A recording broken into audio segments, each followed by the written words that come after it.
The differences between the tall blondes and the Nordics may seem minute. They're not. As with other intelligent species present on Earth, ranging from agendas and appearances, they're diverse and not the same at all, and it is important to understand the differences. Let's explore.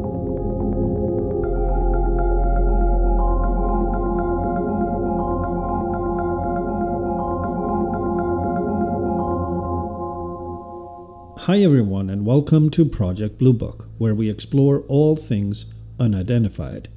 I am Thor, and thanks for tuning in.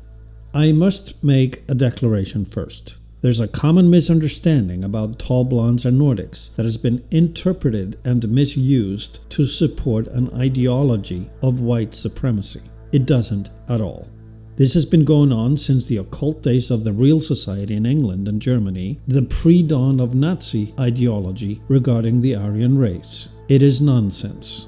If I were to pick a species superior to all others, based on what I know, I wouldn't pick Nordics or tall blondes, or reptilians or tall greys for that matter. No, I would pick an insect-looking creature, a praying mantis, as likely to be most intelligent, most powerful, and perhaps most ancient intelligent life form to interact with Homo sapiens. We live in a world of spirits, a world of multi-dimensions filled by multiple life forms, manifesting in a universal material world. And that is all we see. With this in mind, I will discuss the evidence observed by those who bear witness on our behalf to the differences between the tall blondes and the Nordics. Let's first establish the source. There are testimonies of eyewitnesses, abductees, including people who have worked with tall blondes, and others who have encountered Nordics. And there are also those who have observed both of them through remote viewing. Through comparisons between them, we can establish commonalities that support a baseline of facts, while our knowledge of an unexplained phenomena awaits the arrival of transparent proof.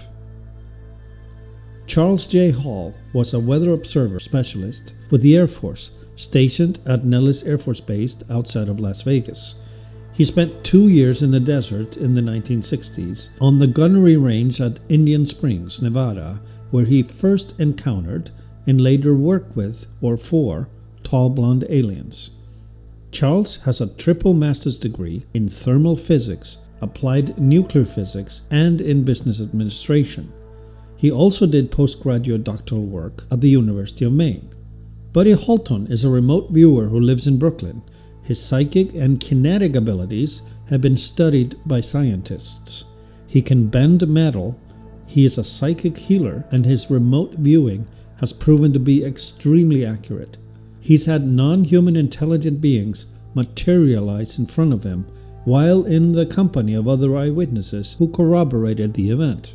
Other sources include Joe McMonigle, David Scull, William Burns, Brian Hunter, George Adamski, and others.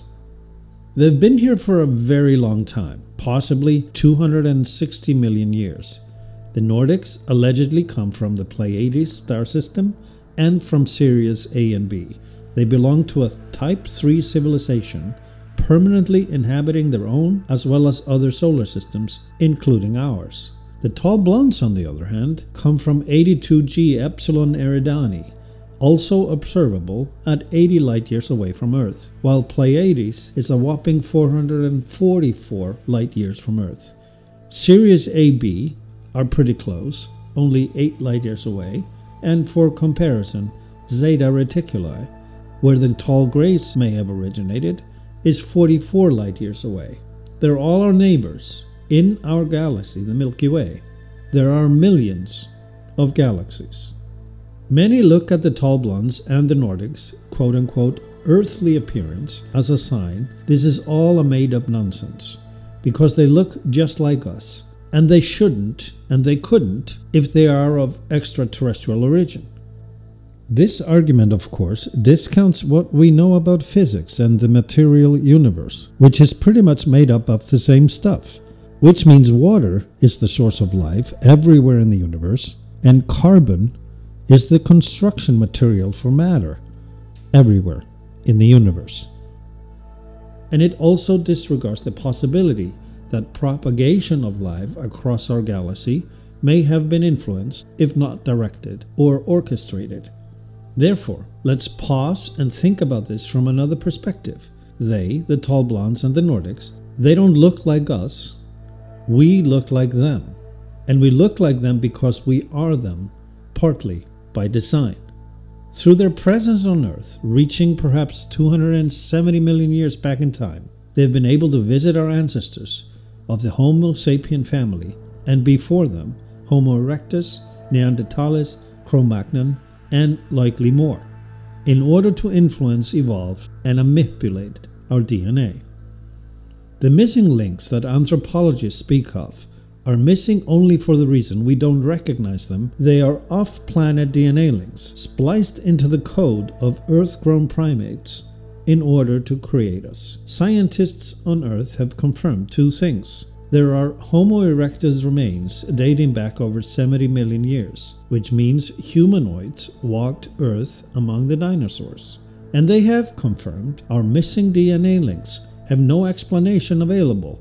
Nothing in the evolutionary history on Earth explains the sudden appearance of Homo sapiens less than 200,000 years ago, or the reason for our evolutionary jump, a major upgrade in our capabilities intelligently that basically turned us from hunters and gatherers to farmers and mathematicians and astronomical observers dating back no more than 40,000 years.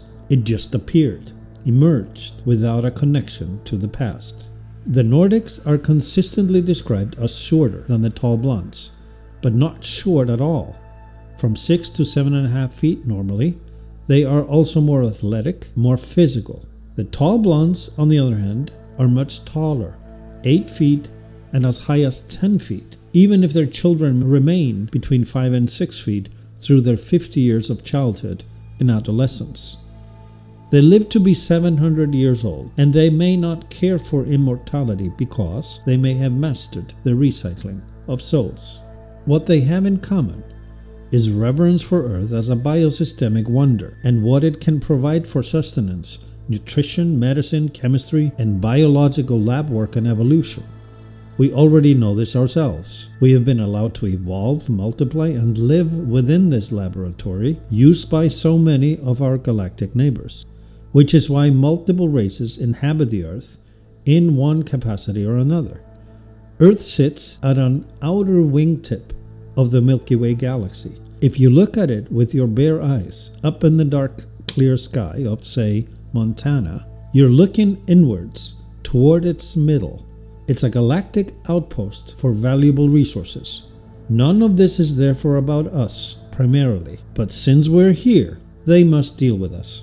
It's important to understand this for all the reasons associated with trying to figure out motives, objectives, and reason when it comes to unexplained phenomena.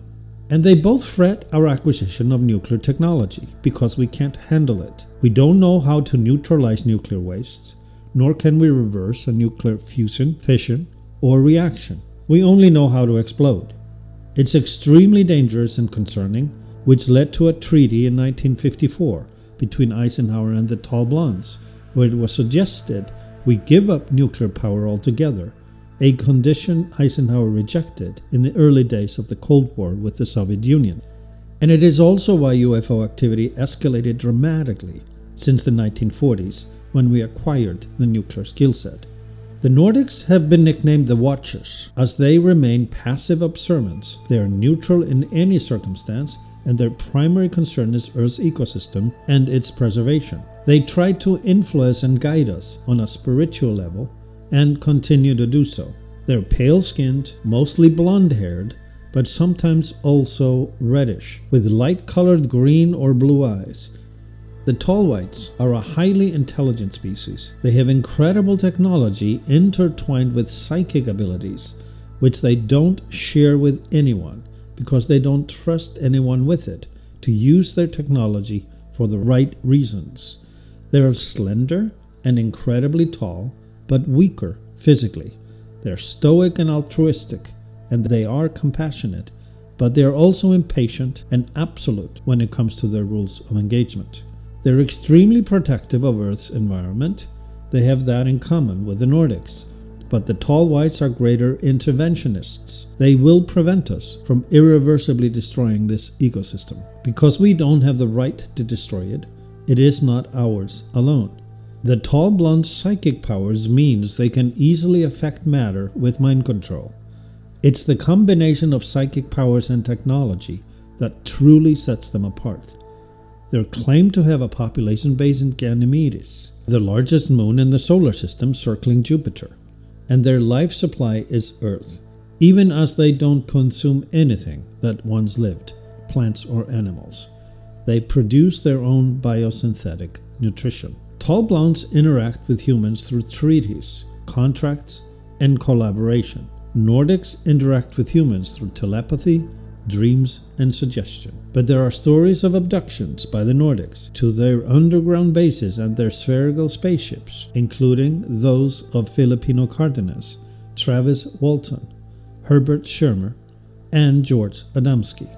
The tall blondes revere family, loyalty, order, and rules of engagement. There's a story I've heard repeatedly from different sources that happened in the 1960s when a new guard arrived at Indian Springs with instructions not to cross certain territorial boundaries. When he still did, out of human curiosity, he came to observe tall blonde children at play on the surface of the earth near Indian Springs, Nevada. When an adult tall blonde saw this, he instantly killed him with his mind power at a distance. He stopped his heart from beating. It became a lesson to others to respect their rules, their boundaries, and their superiority. The Nordics have the easiest time blending in with humans, whereas the tall blondes cannot. For this reason, the Nordics are the original quote-unquote space brothers, as depicted in 1950s movies. And let's not forget, this is also why Hopis welcomed white settlers, because their own belief system included the existence of a pale-skinned race of planet. Both view the tall greys as malevolent, with an agenda that disregards humans simply as just another source of biomaterial, usable for their own species' hybridization benefit. But neither the tall blondes nor the Nordics view us in these terms, but more like an infant species and a dawn of a new galactic civilization. To me, there seems to be a rule of engagement, guardrails of conduct. They may be broken once in a while, but they're never obliterated. This is why the concealment of all intelligent species present on Earth has by and large been successful to the degree they deem necessary.